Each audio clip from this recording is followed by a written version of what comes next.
ఊహించుకుంటేనే కొంచెం ఇప్పుడు కూడా దుఃఖం వచ్చేటువంటి పరిస్థితి.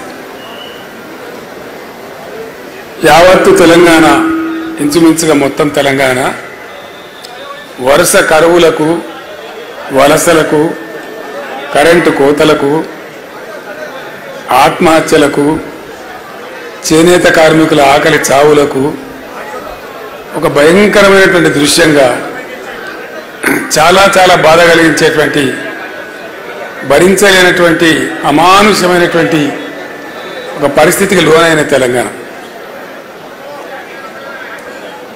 నేను కూడా ఆ రోజు అధికార పదవులలో ఉన్నా, మంత్రిగా పనిచేసిన, ఎమ్మెల్యేగా పనిచేసిన, చాలా సుదీర్ఘకాలం పనిచేస్తాం.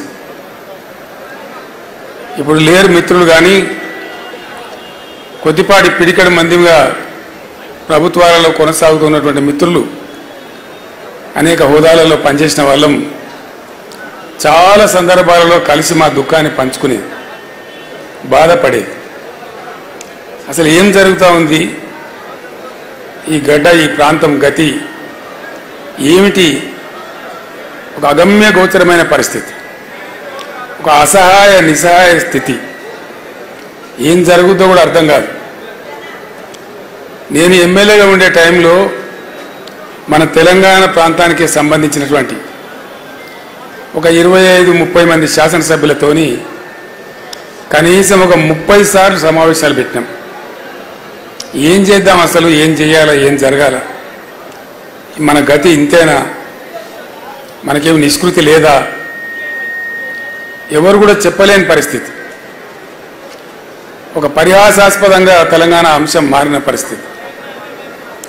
ఆ రోజు కరెక్ట్గా సిచ్యువేషన్ ఏంటంటే, ఎవరో కొంతమంది కొన్ని సందర్భాలలో తమ చిల్లర రాజకీయ అవసరాల కోసం తెలంగాణ ఉద్యమాన్ని ప్రారంభించడం, దాన్ని నెలలో 2 నెలలు 3 నెలలు 4 నెలలు నడిపి కాడెత్తేయడం, వేరే వాళ్ళకంటే కూడా తెలంగాణ వాళ్ళు కూడా తెలంగాణను హాస్యాస్పదం చేసేటువంటి స్థితికి నెట్టివేసినారు. ఆ బాబు ఆ ఫోటో ఉండనియమ్మా, తర్వాత తీసుకున్నాడు, పట్టుకోను, ఈ టైంలో కాదు కదా, ఆ ఫోటో అక్కడ పెట్టుకో, 4 ముచ్చట్లు మాట్లాడుకున్నాక పెట్టుకుందాం అదంతా. సో అట్లా ఎవ్వరు కూడా తెలంగాణ రాష్ట్రం వచ్చుడు కాదు, అసలు తెలంగాణ అంటే మాట్లాడుడే కష్టం.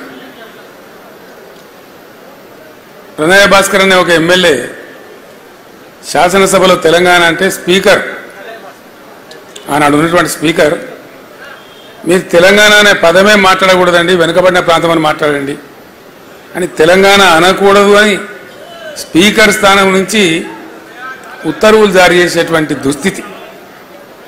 అంటే ఎక్కడికి పోయింది తెలంగాణ? చాలా భయంకరం. ఊహించుకుంటే తెలంగాణ అనవద్దు అని శాసనసభలో స్వయంగా సభాపతి గారు చెప్తారు. So where was Telangana? Very dangerous situation.